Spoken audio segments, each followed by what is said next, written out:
जमाना गई, अंग्रेज के पास तो कानून भी था, इन सबों के पास कोई कानून नहीं। कानून यहाँ के मुट्ठी में देंगे कानून बन जाएगा, पैसा नहीं देंगे तो कानून नहीं है इस देश में, और न उसका कोई जांच है न पड़ताल है। कंक्लूजन इस पॉइंट का यही होगा कि जो स्ववित्त पोषित आपके यहाँ खोला गया है, तो खोला गया है नेताओं, अधिकारियों, क्लर्कों, सरकारी रिटायर्ड शिक्षकों को लाभ देने या पैसे वालों को लाभ देने के लिए, पैसे वालों को लाभ देने के लिए, और आपको डिग्री दे करके एक बुद्धिहीन नागरिक बनाने के लिए खोला गया है, ताकि आप विरोध के आवाज न उठा पावे कि प्राइवेट स्कूलों का रिजल्ट अच्छा जा रहा है, अच्छा जाता है।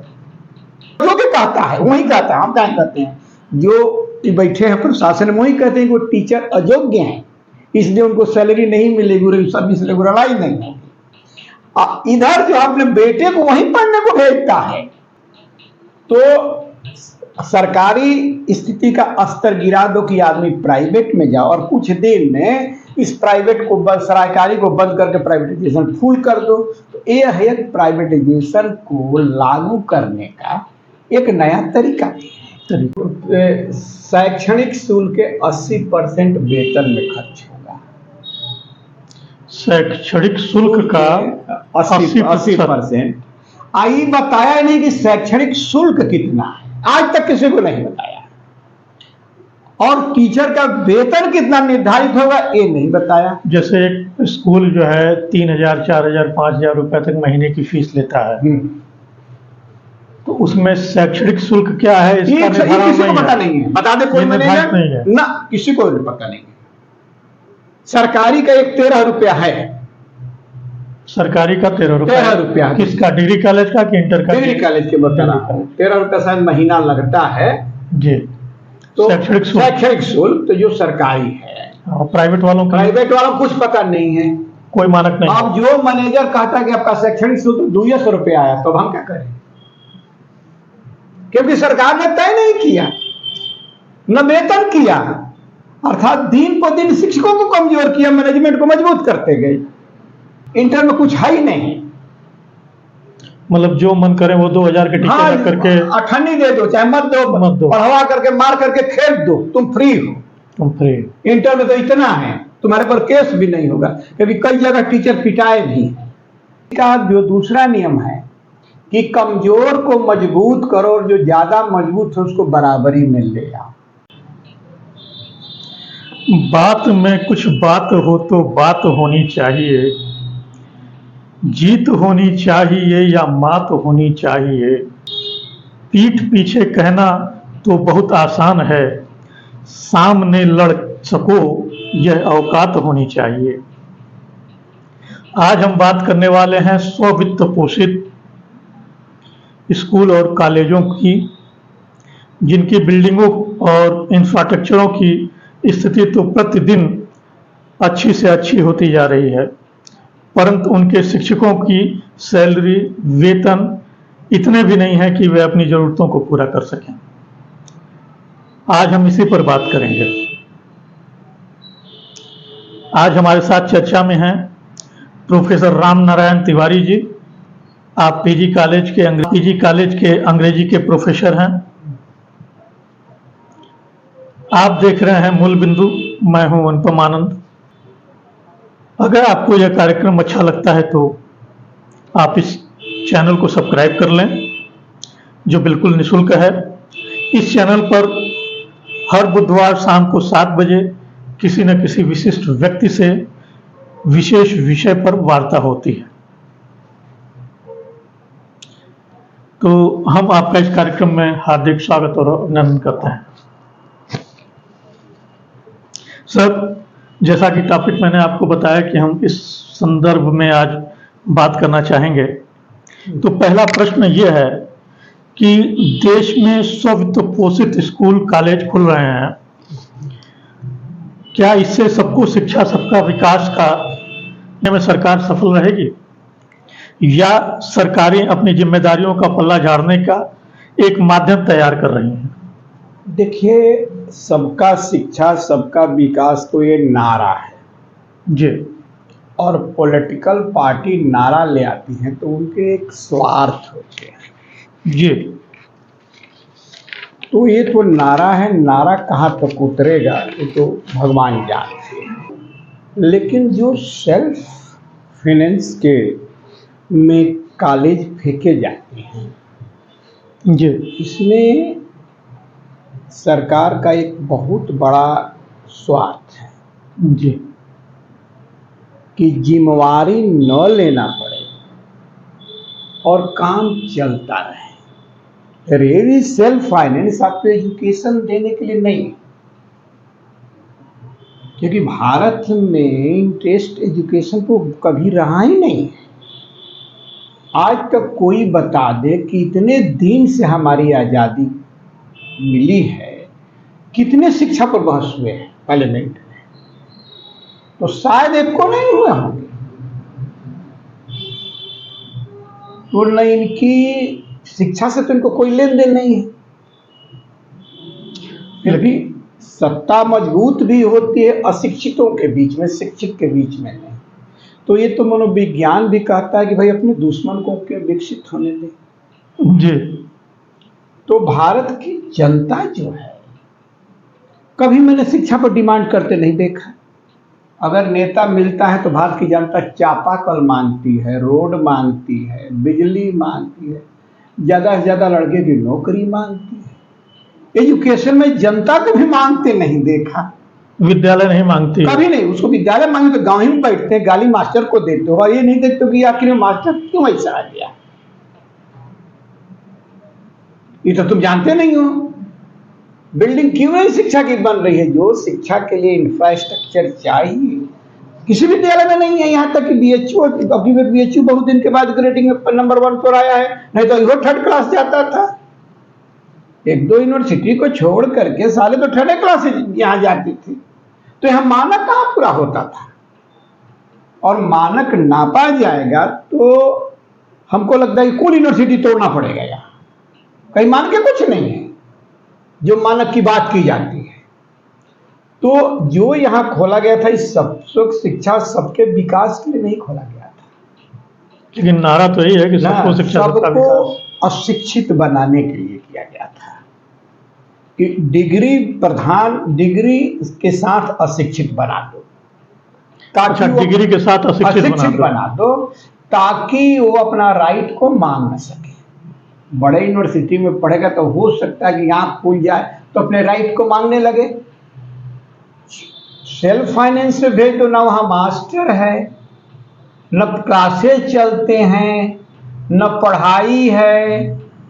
मेरा प्राइमरी से संबंध नहीं है, मैं अभी अपनी डिग्री कॉलेज पर ही कर रहा हूँ, क्योंकि प्राइमरी में तो मार पीट करके मैनेजर खाली कहरा काकुल पढ़वाते हैं, इसमें कोई शक नहीं है।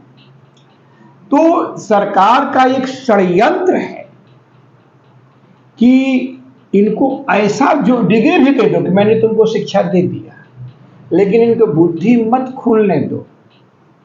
ये अपने को इनको ऐसा बता दो कि तुम अयोग्य हो, इतने इनको हीन बना दो कि अपने को डिग्री रहते अयोग्य मानकर चुपचाप बैठ जाएं ताकि अपनी जुबान न खोल पाए। इसीलिए हमारे देश के ब्यूरोक्रेट्स और राजनेताओं ने स्ववित्त शिक्षा की परिकल्पना कर दी। ये शुरुआत तो बहुत पहले से हुई है। पहले भी मैं तो देखा कि जो आज़ादी के लड़ाई में भी कुछ नेता लड़ते तो उन्हीं बाद में स्कूल खुले तो इतने ही बड़े शोषक हो गए जितने कि आज के हो गए। दूसरा कि ये खोले गए हैं नेताओं के रोजगार देने के लिए। हाँ, जितने विद्यालय हैं नेताओं के, चाहे जो रिटायर्ड टीचर है, इसमें मैनेजर रिटायर्ड टीचर भी हो रहे हैं।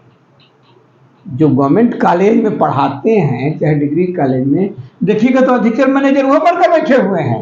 हाँ, उन्हीं के विद्यालय खुले हुए हैं। पूर्वांचल विश्वविद्यालय के लगभग 15-20 क्लर्क मैनेजर बनकर बैठे हुए हैं। ये क्या जो ये बेसिक शिक्षा में जो कर्मचारी हैं वो सब खोलकर बैठे हैं। टेक्निकल काम सरकार के यहाँ करवा लेते हैं, घूस पास देकर उनका जुगाड़ होता है। साधारण मैनेजर करा नहीं पाएगा आज के टेक्निकल चीज। अब तो मालूम जमाना गई, अंग्रेज के पास तो कानून भी था, इन सबों के पास कोई कानून नहीं। कानून यहाँ की मुट्ठी में देंगे कानून बन जाएगा, पैसा नहीं देंगे तो कानून है नहीं इस देश में।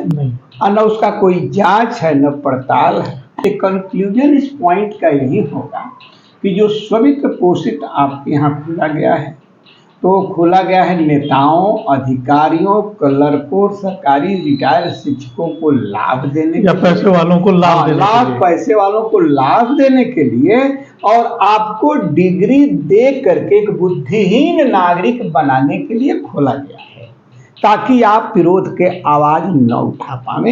एक नारा आपको खतरनाक है, मिसगाइड कर, जैसे चोर जब आते हैं गांव में तो भागते हैं चोर इधर, तो चोरों में का दो जाकर के इधर हला करता कि इधर गया इधर गया इधर गया, अब पूरी भीड़ उधर चली जाती है और उधर जाकर आराम से चोर लूट लिए। करीब करीब इसीलिए सेल्फ फाइनेंस खोला गया है इसमें। इसका एजुकेशन से कोई लेन देन नहीं है। अब एक तर्क नया उभर करके आ रहा है जी कि प्राइवेट स्कूलों का रिजल्ट अच्छा जा रहा है, अच्छा जाता है।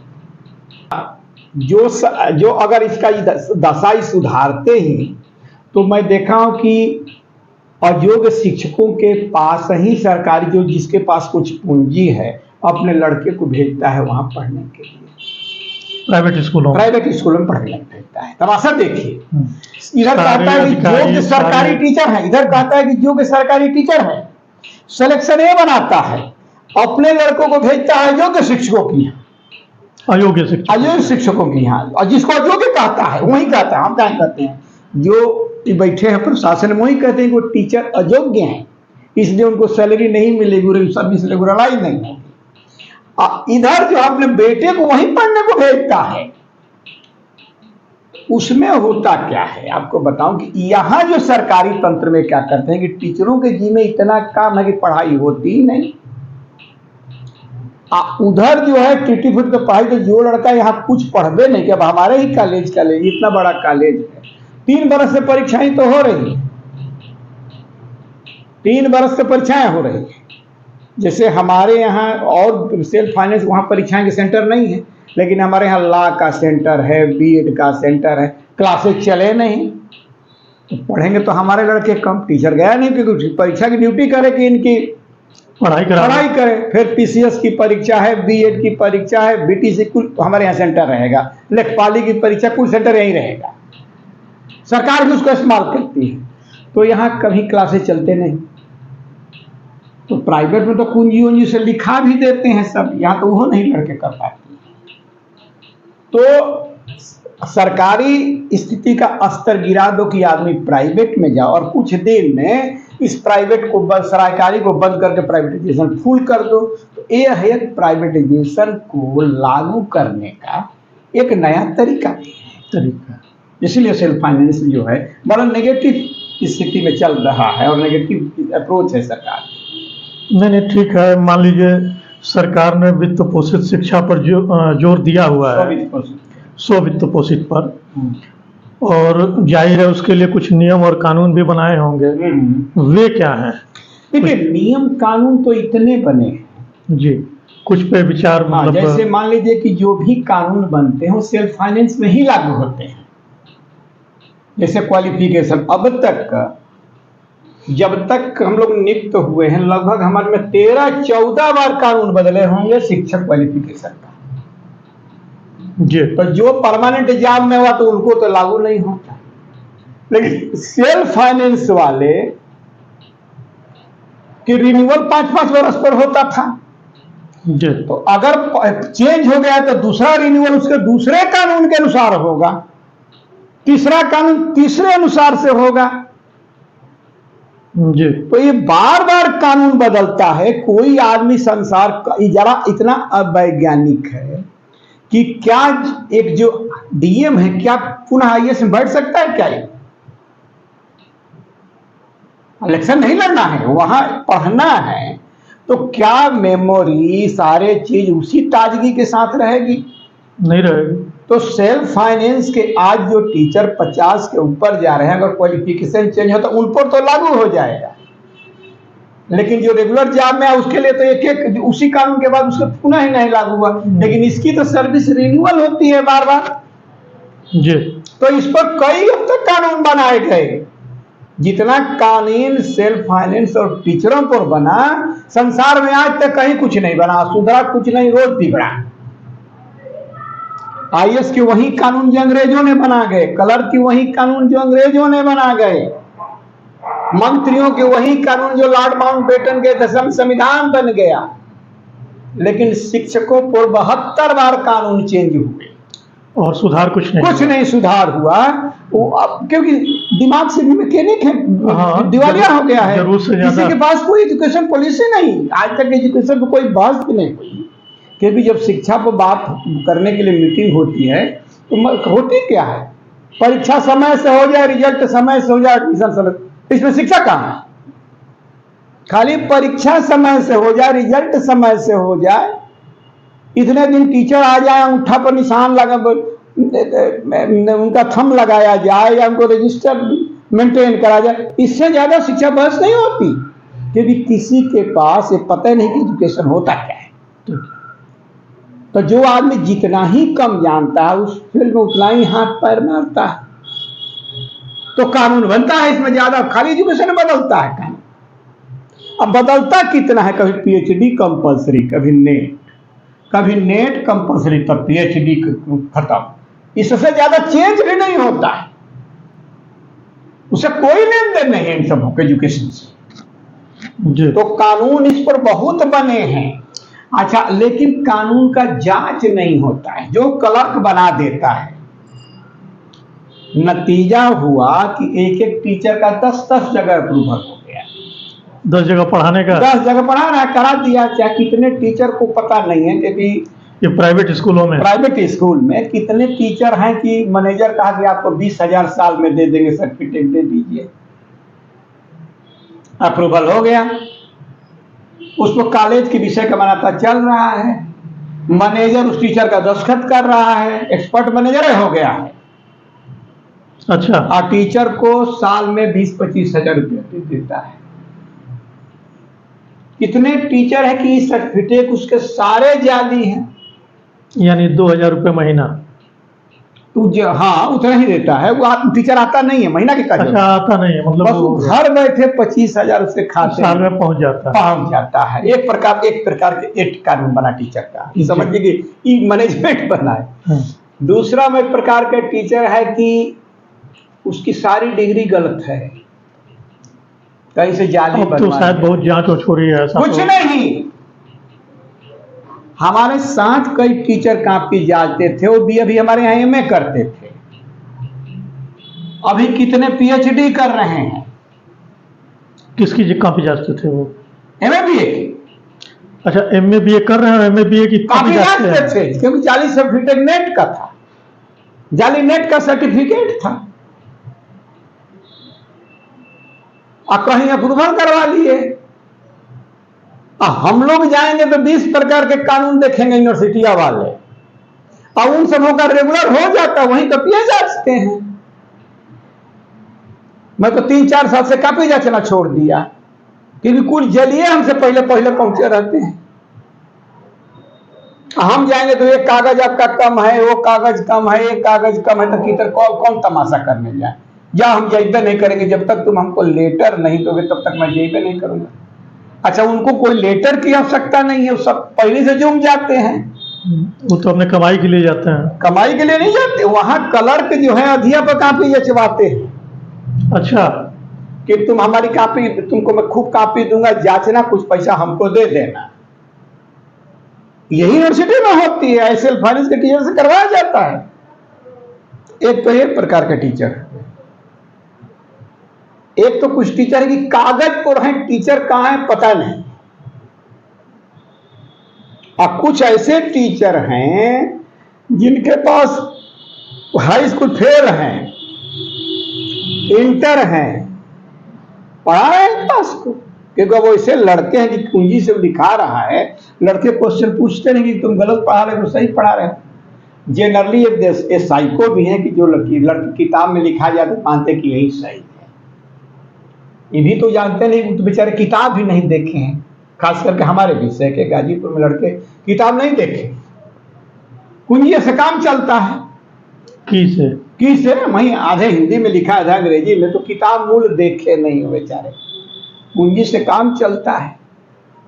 तो हाई स्कूल फेल रहेगा तो अगर अंग्रेजी अब पढ़ने जानता तो बोल बोल कर लिखा देता है, मास्टर साहब बढ़िया पढ़ाते हैं। ये भी टीचर कौन एजुकेशन सुधर रहा है। तो कानून तो बहुत बने लेकिन उसको फॉलो होता नहीं है। तो न इनके सिलेक्शन के कानून बढ़िया बने हैं, क्योंकि सिलेक्शन भी जब इनका होता है तो कौन जाता है, जो सरकारी टीचर होते हैं वहीं आते हैं जज करने के लिए। क्वालिफिकेशन तो इनका यूजीसी का है, वो जज करने आते हैं। मैनेजर जो कहते हैं वो लिफाफा लेकर के चले जाते हैं, जहां पैसा देखे वो नियुक्ति करके गए। गाली देते हैं कि योग शिक्षक सेल्फ फाइनेंस में आ गए। तो कभी कल मैं पूछता हूं कि सिलेक्शन में कौन गया था? सिलेक्शन में महोदय आप गए थे, आपने देखा क्या बैठ करके? क्या देखा आपने? तो इसको कानून तो है लेकिन कानून में बस ऐसे तमाशा है। हमको लगता है कि अगर छोड़ दिया जाए तो बढ़िया सिलेक्शन सेल्फ फाइनेंस वालों को एक्सपर्ट बन वो कर देंगे इन सबों से। ये तो जाएंगे हाँ करते जाएंगे, इधर से कुछ पैसा जहां लिफाफा देखे हम मैनेजर साहब ले कहां दस्तखत करें। यही मैं देखा हूं अब तक। एकदम खुल गया है, समझिए कि कौन दुकान खुला है पता नहीं चलता सेल्फ फाइनेंस की, कितना खराब सेल्फ फाइनेंस खुला है।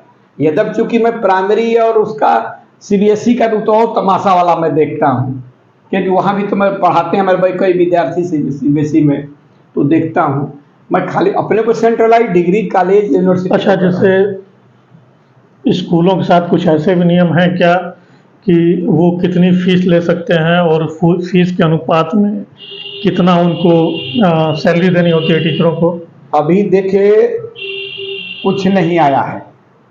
पहले थे, एक जब शुरू में बना जी, तो सेल्फ फाइनेंस में आया कि मैनेजमेंट जितने रेगुलर टीचर का शोषण नहीं कर सकता, जितना रेगुलर का वेतन है उतना इनको देना पड़ेगा। जितना रेगुलर का वेतन है उतना देना पड़ेगा, उतना प्राइवेट को भी देना पड़ेगा। अगर इंक्रीमेंट है तो उसको इंक्रीमेंट लागू करना पड़ेगा जी। वो भी टीचर एक लेक्चरर से रीडर होगा, रीडर से प्रोफेसर होगा, सैलरी इनकी देनी पड़ेगी। ये अतुल चतुर्वेदी उस समय केंद्र सरकार के सेक्रेटरी थे, उनके शासनादेश में बता रहा। अच्छा, इसके बाद बहुत मैनेजरों ने अप्रोच किया नेताओं के पास, और अप्रोच करके नेताओं से मिल करके जब भाजपा सरकार फुल फेज में आई जी, तो उन्होंने एक ऐसा जियो बनवा दिया जी, कि शैक्षणिक शुल्क के 80% वेतन में खर्च होगा। शैक्षणिक शुल्क का 80%। आई बताया नहीं कि शैक्षणिक शुल्क कितना है, आज तक किसी को नहीं बताया। और टीचर का वेतन कितना निर्धारित होगा ये नहीं बताया। जैसे एक स्कूल जो है 3,000, 4,000, 5,000 रुपए तक महीने की फीस लेता है, तो उसमें शैक्षणिक शुल्क क्या है इसका निर्धारण किसी को पता नहीं है। बता दे कोई मैनेजर नहीं है ना, किसी को पता नहीं है। सरकारी का एक 13 रुपया है, सरकारी का 13 रुपया। किसका? डिग्री कॉलेज का कि इंटर का? डिग्री कॉलेज के बता 13 रुपया शायद महीना लगता है जी। तो शैक्षणिक शुल्क तो जो सरकारी है। और प्राइवेट वालों को कुछ पता नहीं है, कोई मानक नहीं। अब जो मैनेजर कहता कि आपका शैक्षणिक शुल्क 200 रुपया आया, तो हम क्या करें? क्योंकि सरकार ने तय नहीं किया, न वेतन किया, अर्थात दिन पर दिन शिक्षकों को कमजोर किया, मैनेजमेंट को मजबूत करते गए। जी। जब हमारा पता नहीं कि हमारा वेतन कितना तय है, हमको यही नहीं पता है कि हमारे शैक्षणिक शुल्क कितना है, तो कौन डिमांड हम मांग पाएंगे? जी, क्या मांग पाएंगे? और तो 9 मई 2000 को एक भाजपा ने यहाँ उत्तर प्रदेश में, उसमें से गुप्ता जी चीफ मिनिस्टर थे, एक शासनादेश रातों रात निकला। कौन से गुप्ता जी? राजन गुप्ता की राम प्रकाश गुप्ता यहाँ चीफ मिनिस्टर थे, माने उसके बाद राजनाथ सिंह हुए। जी जी जी। कल पे कल्याण सिंह के बाद गुप्ता जी हुए, इसके बाद राजनाथ सिंह हुए। तो राम नरेश गुप्ता सर संभवतः। नहीं, राम नरेश नहीं था, उनका राजेंद्र या राम प्रकाश गुप्ता इस तरह कुछ नाम जी। था, मैं मिस कर रहा हूँ। जगमोहन थे राज्यपाल जी जो कश्मीर यहाँ से गए, तो उनके रिजिम में एक शासनादेश आया और वही सरस्वती शिशु मंदिर का जो जियो लागू था वही लेकर के यहाँ लागू कर दिया गया। लेकिन प्राइवेट स्कूलों के लिए खास सेल्फ फाइनेंस में जो चलते थे डिग्री कॉलेज, उनमें इंटर में कुछ नहीं है, हो इंटर में कुछ है ही नहीं, मतलब जो मन करे वो 2000 के टीचर हाँ, करके अठन्नी दे दो चाहे मत दो, पढ़वा करके मार करके फेंक दो, तुम फ्री हो। इंटर में तो इतना है, तुम्हारे पर केस भी नहीं होगा, क्योंकि कई जगह टीचर पिटाए भी, मैनेजर पढ़वाएगा जूता से मार कर फेंक देगा, उसका कोई कार्रवाई नहीं, क्योंकि यही तो लॉ एंड ऑर्डर है इस देश का, और खास करके इस प्रदेश का, जो प्रदेश कहता है कि मेरा लॉ एंड ऑर्डर बहुत बढ़िया है। इस प्रदेश के मैं बता रहा हूँ, किसी से पूछिए कि इंटर पे जाकर के डीआरएस से पूछिए कि इंटर कॉलेज में जो सेल्फ फाइनेंस चल रहे हैं उसकी वेतन कितना है टीचर का, तो उसका पता नहीं है। और जितने कॉलेज डिग्री कॉलेज में चल करके देख लीजिए, दो कॉलेज का वेतन बराबर नहीं है। जैसे जो कॉलेज पीजी कॉलेज में होगा वो शाहजहां में नहीं होगा, वो गदाधर में नहीं होगा, रत्तीपुर में जी, क्योंकि अलग अलग वेतन है, तो संविधान का खुला उल्लंघन है। अब तो यही ना आप कहते थे कि एक योग्यता है, एक तरह के नेचर में आप ज्वाइन किए हैं तो सैलरी एक होनी चाहिए, सारी फैसिलिटी एक होनी चाहिए, यहाँ कहाँ कुछ है। तो भारतीय संविधान का इससे बड़ा नंगा नृत्य कहाँ मिलेगा, उल्लंघन का नंगा नृत्य जी। ये तो गैर संवैधानिक ही है, ये तो खुलेआम नंगा नृत्य शुरू कर दिए हैं बैठ करके। तो यही कहता हूं कि ये जो यहाँ कानून, बल्कि ये स्ववित्त पोषित कानून लागू करने के लिए नहीं खोले गए, कानून को उल्लंघन करने के लिए खोले गए हैं, संविधान के अनुरूप काम करने के लिए नहीं खोले गए हैं, बस संविधान के सामने नंगा नृत्य करने के लिए खोले गए हैं, उसको माखौल उड़ाने के लिए खोले गए हैं, और उसके लिए कोई उसकी संवैधानिक विधान कोई नहीं। स्ववित्त पोषित शिक्षा क्या यह संविधान के अनुरूप है? इसकी दुर्दशा के लिए कौन जिम्मेदार? हाँ देखिए, ये क्वेश्चन ठीक है, इसमें कुछ मैं पहले बोल भी दिया हूँ जी। एक तो साहब के गैर संवैधानिक है, क्योंकि आजादी की लड़ाई ही हुई थी कि जब हमारा प्रेजेंटेशन नहीं होगा तो हम टैक्स नहीं देंगे जी। नो टैक्सेशन विदाउट रिप्रेजेंटेशन जी। लड़का जन्मता है एजुकेशन, तुम टैक्स लेते, लेकिन क्या सेल्फ फाइनेंस के एक भी टीचर किसी जहां कानून सेल्फ फाइनेंस के लिए बनता है विश्वविद्यालय मेंबर है? तो नहीं। जबकि लोकतंत्र का नियम है कि जिस पर कानून बने उसका एक प्रतिनिधि उसमें होना चाहिए। सेल्फ फाइनेंस को जितने कानून बन करके आते हैं विश्वविद्यालय से, उसमें एको सेल्फ फाइनेंस के टीचरों को मैं बुलाते हुए नहीं देखा उस मीटिंग में मैंने बुलाते नहीं देखा। अगर हो कोई चोरी छिपे जा करके कुलपति से बात कर ले, लेकिन मैं बुलाते हुए नहीं देखा। तो इसका मतलब कि नॉन डेमोक्रेटिक सिस्टम में चल रहा है, यहाँ डेमोक्रेटिक सिस्टम कोई सिस्टम नहीं है। दूसरा कि डेमोक्रेसी का जो दूसरा नियम है कि कमजोर को मजबूत करो और जो ज्यादा मजबूत है उसको बराबरी में ले आओ। सेल्फ फाइनेंस में कमजोर को ज्यादा कमजोर किया जाता है और जो मजबूत है उसको ज्यादा मजबूत किया जाता है।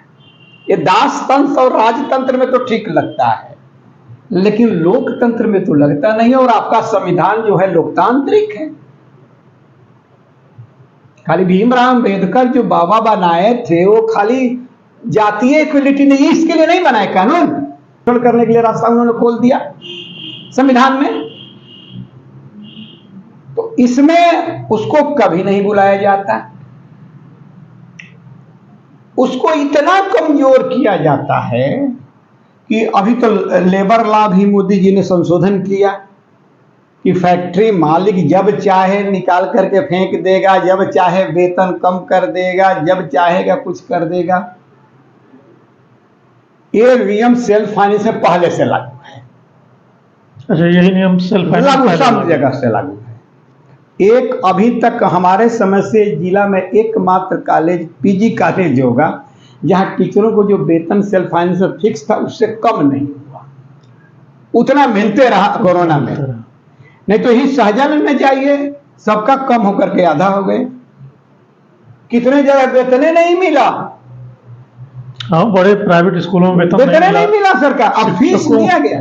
फीस लिया गया। शिक्षकों की स्थिति तो कोरोना में बहुत ही दयनीय थी। तो क्या ये लोकतांत्रिक विधान है? वो मर भी गए। सरकार के पास तो कांग्रेस ने कितनी गाड़ी दी उनको याद है, लेकिन कितने आदमी चुनाव ड्यूटी में मर गए, कितने टीचर में, उनके पास कोई रिकॉर्ड नहीं।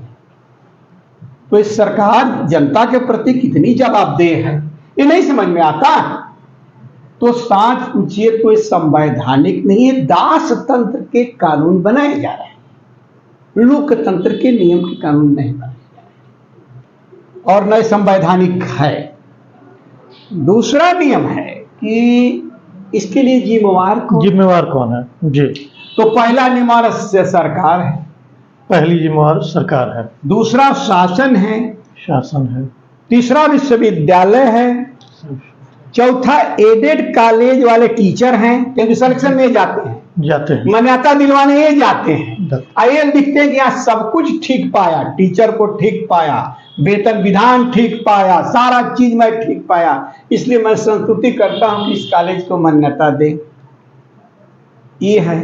और पांचवा जो है पब्लिक है जी, जो एक बार सरकार से नहीं पूछती कि टैक्स जब मैं एजुकेशन को तुमको दे रही हूं तो एजुकेशन फिर प्राइवेट सेक्टर्स में क्यों जा रहा है, हमारा वो टैक्स का दुरुपयोग कहां हो रहा है। क्योंकि एजुकेशन में तो जिस दिन बच्चा पैदा होता है एजुकेशन का टैक्स देता है। शिक्षा, स्वास्थ्य, सुरक्षा उसकी 93 पैसे टैक्स था, अब के जने बढ़ा होगा। इसके बाद सरप्लस इनकम टैक्स वालों को लगता है एजुकेशन पर टैक्स। पेट्रोल भराते हैं उसमें भी 5%, मोबाइल में भी 5 जब करते हैं तो उसमें भी 5% एजुकेशन टैक्स लगता है। इसका हिसाब किताब कहां है?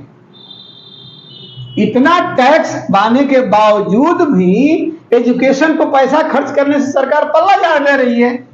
जनता पूछती है आखिर में तुम हमसे टैक्स लिए और फिर तुम तो शिक्षा को लावारिस के फेंकते हो। यानी हम तो यही मानते हैं या समझते हैं कि इसकी सबसे बड़ी जिम्मेदार जनता है। जनता है, ये खुद चाहती है कि हमको पिसाई हो। हाँ, मंदिर बनाने के लिए मर रही है और स्कूल कॉलेज के लिए पूछ रही कि बनेगा कि नहीं। सब इस चारों पांचों मिले हुए हैं शिक्षक और छात्र को शोषण करने के लिए। और जिस देश के शिक्षक और छात्र शोषित होंगे वो राष्ट्र कैसे मजबूत होगा भगवान बताएंगे। जहाँ का शिक्षक डरपोक होगा, सेल्फ फाइनेंस का मतलब कि शिक्षक में डर पैदा हो जाए, विद्यार्थियों में भय पैदा हो। तो जहाँ के शिक्षक डरपोक है, जहाँ का विद्यार्थी डरपोक है, वो लीडर राष्ट्र कैसे बन जाएगा बता पाएंगे कि देश कहां जा रहा है।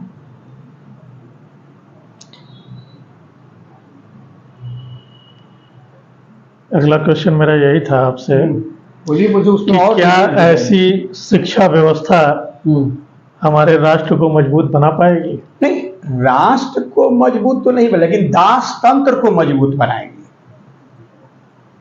क्योंकि जैसा कि आपने भी कहा कि जहाँ के शिक्षक डरपोक होंगे, जहाँ के छात्र डरपोक होंगे, हाँ, तो राष्ट्र मजबूत कैसे होगा?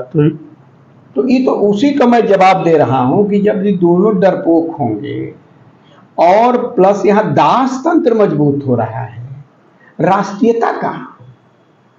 क्योंकि दास के भीतर राष्ट्रीयता नहीं होती।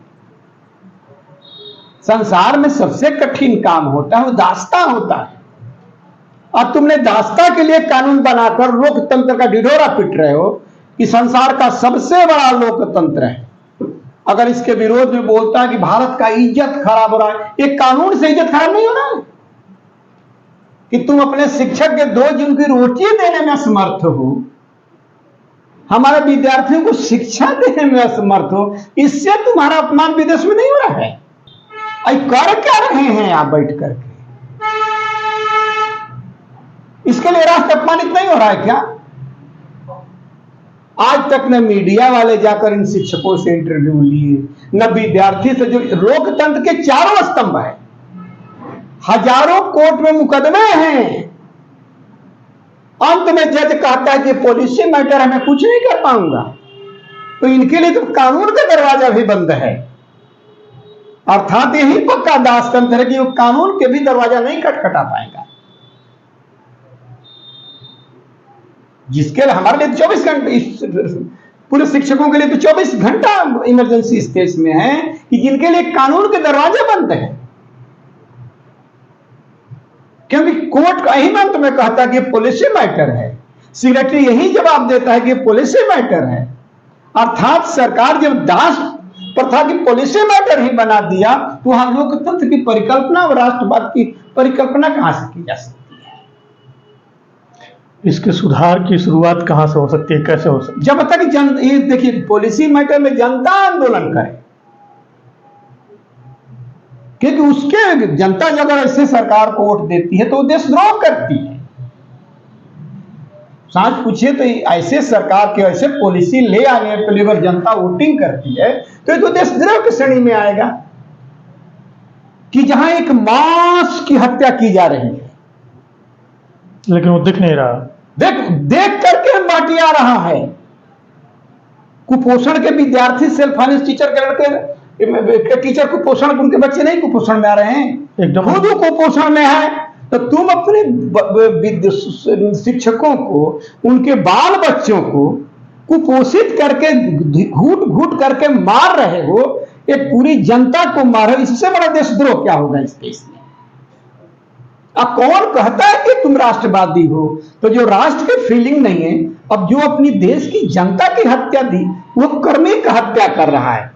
एक बार हत्या कर लेता तो कसाई की श्रेणी में आता, लेकिन घूट घूट करके मारो तो कसाईयों से नीचे श्रेणी में है। तो वो व्यक्ति राष्ट्रभक्त है, वहां राष्ट्रभक्ति कैसी आएगी महाराज? वहां राष्ट्रभक्ति कहां से आएगी? जी, अच्छा, विदेशों में भी शिक्षा व वित्त पोषित व्यवस्था है, वहां और यहाँ में क्या अंतर है? देखिए, ये यहाँ के नेताओं को बचने का ढाल है कि विदेश में भी ऐसे ही चलती है शिक्षा, लेकिन ऐसी बात नहीं। वहां जितना टीचर को वेतन मिलता है, यहाँ के डीएम के 10 गुना मिलता है ज्यादा।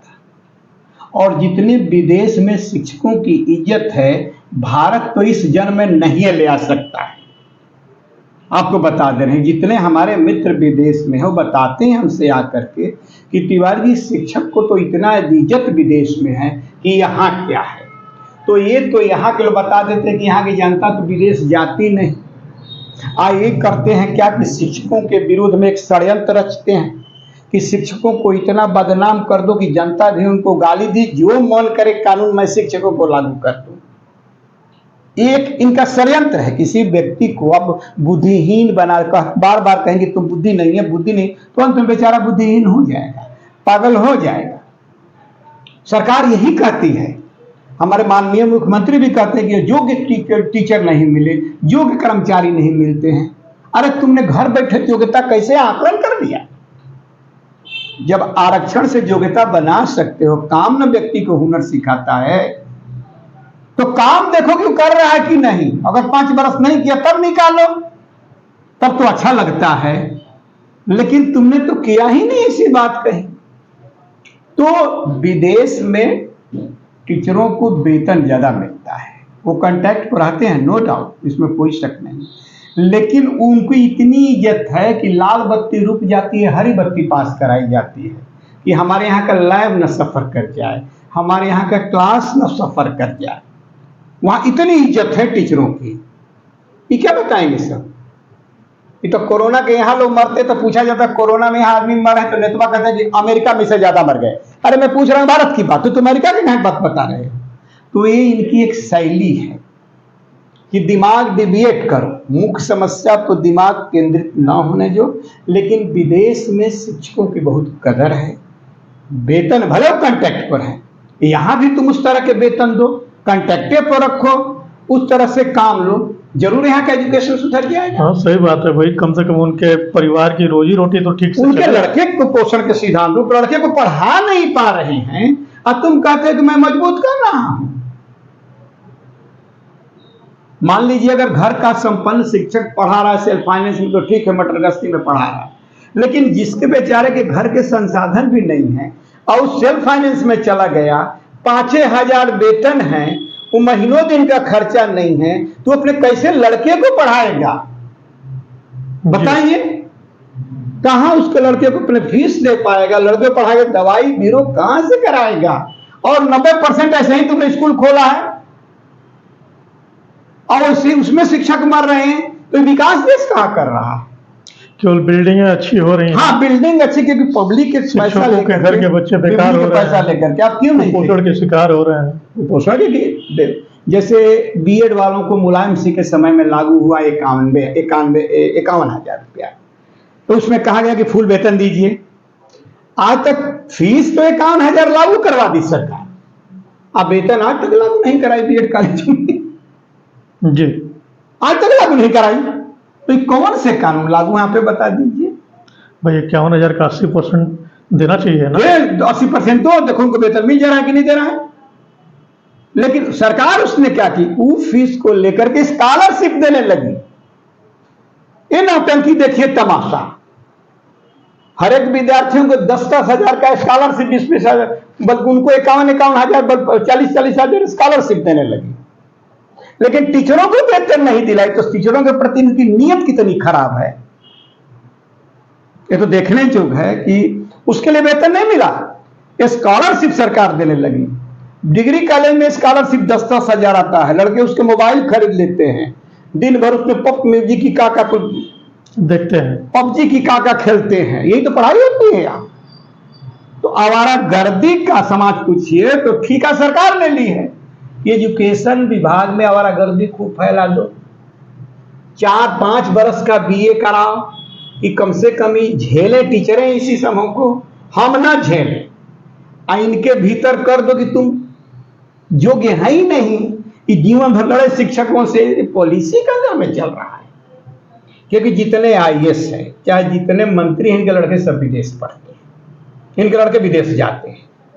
तो इनको क्या, आप जीवन भर गुलाम रहे कि आईएएस का बेटा आईएएस बने, मंत्री का बेटा मंत्री बने। आप अपने राइटी ऑफ चेयर, जो भारत का एक दोष हम लोग मानते हैं, रॉयल्टी ऑफ चेयर के हम उसके लायल हैं। मुख्यमंत्री जी के विरोध में नहीं जाएंगे, इनके विरोध में नहीं, पार्टी के विरोध में नहीं जाएंगे। भारत में क्रांति इसलिए नहीं हुई, कभी क्रांति भारत में नहीं हुई, आंदोलन हुए हैं, क्रांतियां नहीं, क्योंकि आदमी में लॉयल्टी ऑफ चेयर है। एक आदमी अगर राजा हो गया तो उसको मान गया कि दुनिया लहर तापती है, लहर तब तो उसकी पूजा होने लगती है, भले भठियारा हो जी। तो यहाँ की जनता में क्रांति कभी नहीं होती है, परिवर्तन कभी नहीं होती है। तो जो व्यवस्था ये सब लागू करके ले जा रहे हैं, ये इसी की फल है कि जनता यहाँ मरी हुई है। अच्छा, जनता को एजुकेशन से कोई लेन देन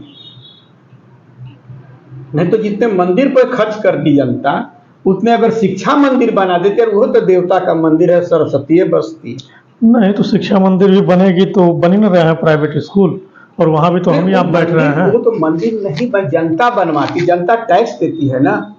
जो मंत्री उद्घाटन करते प्राइवेट स्कूल में आता तो पूछते ही जानता कि अरे आप कितने बेहाया है कि टैक्स मैं आपको दिया, अब स्कूल ही बनवा दिया, आप क्यों नहीं टैक्स से बनवा दिए? तो उस मंत्री को माला नहीं बनवाया जाता, तो सीख जाता कि भाई जनता मांग रही है। आखिर में वो प्राइवेटे बनाता है ना, तो बुलाता है मंत्रियों को, क्योंकि मंत्री से मैनेजर को काम करना है, तो वो 60 गांठ है ना उन सबों में जी। अब मंत्री भी चाहता कि बिना काम का माला वाला मिल गया, हम दुल्हा के चाची नेग लागे तो कोई ना। स्थिति यहाँ अगर खड़ी है। और रिकॉर्ड में हम लोग भी पढ़ते हैं, सचिव का संदेश आता है 15 अगस्त 26 जनवरी को, डायरेक्टर का संदेश ने एजुकेशन सेंटर मैंने खोल दिया फलान। अरे तुमने किया क्या?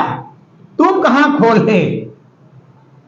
प्राइवेट ने खोला, जनता ने खोली, तुम खोले कहां हो? ये तो बेहायपन की नीति है ना, तुम कहां खोले हो? किसी के हाथ से छीना गया हो, किसी के हाथ से छीना गया हो, तभी तो इस कदर टूटा हुआ हो। तेरा हर काम पूरा कर चुका हूं, भला अब तेरे किस काम का हूं। मैं जिसकी एक भी सुनता नहीं था, मैं जिसकी एक भी सुनता नहीं था, उसी की खामोशी पर चीखता हूं। मेरी बेचारगी को ऐसे समझो, मेरी बेचारगी को ऐसे समझो, मुझे रोना है लेकिन हंस रहा हूं, मुझे रोना है लेकिन हंस रहा हूं। सर, आप इस कार्यक्रम में आए, बहुत बहुत धन्यवाद।